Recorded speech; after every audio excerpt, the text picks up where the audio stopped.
Merci à vous de nous rejoindre sur Gabon Télévision. Madame, Monsieur, bonsoir. Bienvenue à cette édition d'information, la principale de la soirée. La vie chère, toujours d'actualité au Gabon. La décision prise par le gouvernement de la République de suspendre la TVA et les frais de douane jusqu'en décembre ne semble pas avoir d'effet sur le panier de la ménagère à Libreville comme à l'intérieur du pays. À Port-Gentil, par exemple, la cité pétrolière, capitale économique du Gabon, où sont allés nos reporters Jerry Bougou Bivigou et Serge Nzegui Mabila. Le constat.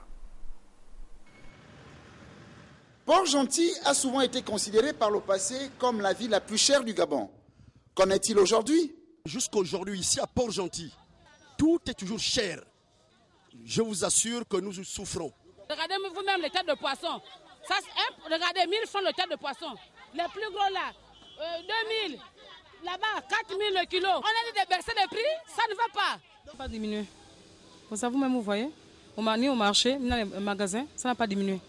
Et ça nous embête beaucoup parce qu'il y a d'autres qui n'ont pas de moyens. Bon, en ce moment, c'est difficile pour les Gabonais. Surtout nous, ici à Port-Gentil, on souffre.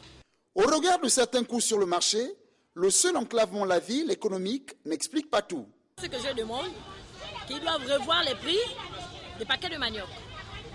Si ça revient au moins à 4 ou 4 500, je peux le vendre à 6 000 francs. Les choses pour payer à Libreville. Le bateau coûte cher. Les marchandises là-bas aussi, ça coûte cher. Si on vient ici, les gens qui vont le transport, tout et tout, ça coûte cher. Si tu as fait tout le calcul de ça, peut-être tu vas gagner 1000 francs ou 1500 ou 2000 dedans. Nous sommes les commerçants, Jean, nous sommes des détaillants. Donc, on va à Libreville, on paye un ticket dans le bateau, Antares, pour aller à Libreville. Cette situation est si mal vécue par certaines couches de la population que certains employés demandent la prime de la vie chère. Voici un chantier à prendre à bras le corps. Atteindre les objectifs du millénaire pour le développement. La caravane du futur, organisée par l'ONG Agos pour atteindre ces objectifs, est descendue sur le terrain pour fustiger les contrôles abusifs chez les opérateurs économiques. Cette caravane a touché 3 secteurs de l'administration gabonaise, pas comme Ongala, TV2. Agos hausse le ton. Malgré les campagnes de sensibilisation, des séances de travail, les conférences de presse initiées par cette ONG en vue de la maîtrise de la problématique de contrôle désordonné et intempestif chez les opérateurs économiques qui ne savent plus à quel sens se vouer, ces contrôles continuent d'être effectués suivis de saisies arbitraires de marchandises. En déplaçant les agents des forces de police, un huissier de justice et la presse nationale, Marie-Claudette Ndagui est déterminée à mettre à nu les manigances que revêtent ces contrôles. Situation, n'est-ce pas? Ah oui. L'administration est hiérarchisée, n'est-ce pas? N'est-ce pas? Il y a une personnalité morale qui est là, qui est le maître de Libreville. Si elle veut s'agresser, elle va s'agresser au maître de Libreville. Demandez à rencontrer l'autorité municipale.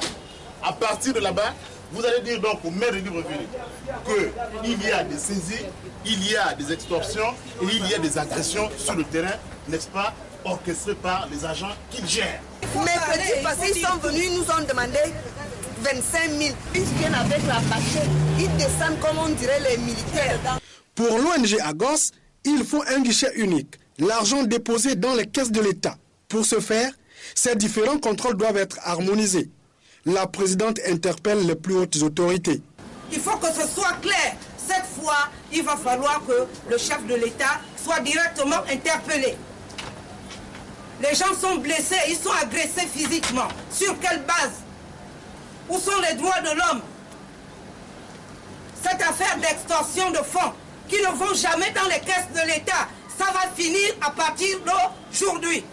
Marie-Claudette Ndagui est déterminée à mettre fin à cette situation comme elle avait arrêté le fléau de la maltraitance des enfants qui, en longueur de journée, portaient des charges sur les têtes en vue du commerce ambulant. En collaboration avec les missions diplomatiques au Gabon, elle avait réussi à rapatrier certains de ses enfants entre 1998 et 2000. Des responsables de l'ANAF, l'Agence nationale des infrastructures numériques et des fréquences, au Conseil national de la communication ce matin. La réunion dirigée par Guy Bertrand Mapangou, le président de cette institution, avec quelques opérateurs, avait pour objectif de vulgariser la transition vers le tout numérique d'ici à 2015, la date butoir.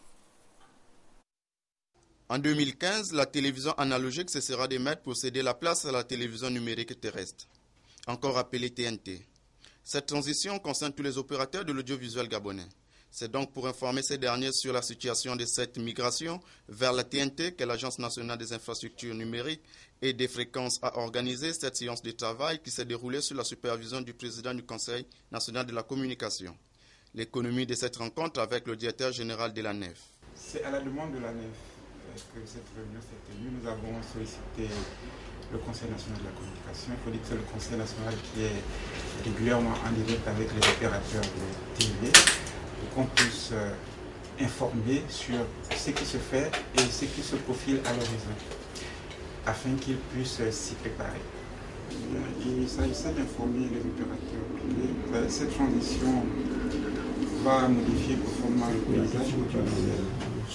Donc c'est de dire aux opérateurs privés de leur informer quel sera l'impact par rapport à leurs activités. Tant que le paysage sera modifié, c'est-à-dire qu'il y aura un impact soit sur les équipements, sur tout ce qu'ils font, ce ne sera plus les mêmes modèles. Les opérateurs de l'audiovisuel se sont dit satisfaits non seulement de la tenue d'une telle séance de travail, mais aussi pour ce basculement vers la télévision numérique terrestre en 2015. Opportunité qui vient nous éclairer sur ce qui va se faire à l'horizon 2015, c'est-à-dire le passage de l'analogie au numérique, ce qui est une bonne chose. Nous allons désormais avoir la possibilité d'être transportés à un grand nombre par moins de canaux, par exemple. Et cela nous évitera aussi des énormes difficultés que nous avons éprouvées jusque-là pour pouvoir mettre sur pied une chaîne de télévision. La mise en œuvre de la TNT permettra de libérer les bandes de fréquences. Le Gabon, pays forestier, disposera ainsi des bandes de fréquences plus adaptées à la propagation en milieu tropical. Le Conseil national de la communication qui était également en séance plénière ce matin, le communiqué final ayant sanctionné les travaux, nous y reviendrons au cours de nos prochaines éditions d'information. Cap sur Lambaréné, à présent, la capitale provinciale du Moyen-Ogo, où une trentaine de prisonniers bénéficient de la grâce présidentielle. La cérémonie s'est déroulée en présence des autorités politico-administratives de cette localité. Ludvin Kavou, Sophie Alességué. Ces hommes et femmes, 30 au total, recouvrent leur liberté après un séjour carcéral dans la prison de Lambaréné. Une liberté retrouvée à la suite de la grâce présidentielle 2012. Une action salutaire qui donne l'occasion à ces anciens détenus d'obtenir une nouvelle chance de réintégration dans la société. La remise gracieuse de peine qui vous est accordée ce jour, à travers le décret numéro 0399 PR/MJGSS-DHRIC, n'est pas une simple formalité. Elle doit être perçue comme une nouvelle chance qui vient de vous être donnée. Vous devez en mesurer l'ampleur. Aussi, c'est à Monsieur le Président de la République, chef de l'État, qu'il vous revient d'adresser vos remerciements. La seule manière de le remercier, pour ma part, sera de vous conduire désormais en bon citoyen, en vous conformant aux lois et règlements en vigueur. Un moment bien choisi pour véhiculer des sages conseils à l'endroit des graciés. J'ai estimé que, en pareille circonstance, il fallait laisser parler mon cœur. Le cœur dont je parle, monsieur le gouverneur, distingués invités, s'est toujours exprimé à chaque fois que j'ai mis les pieds au sein de la détention. J'ai une petite histoire avec chacun d'entre eux. Je voudrais juste faire le vœu qu'au moins plus de 75% des personnes bénéficiant de cette remise de peine ne nous reviennent pas.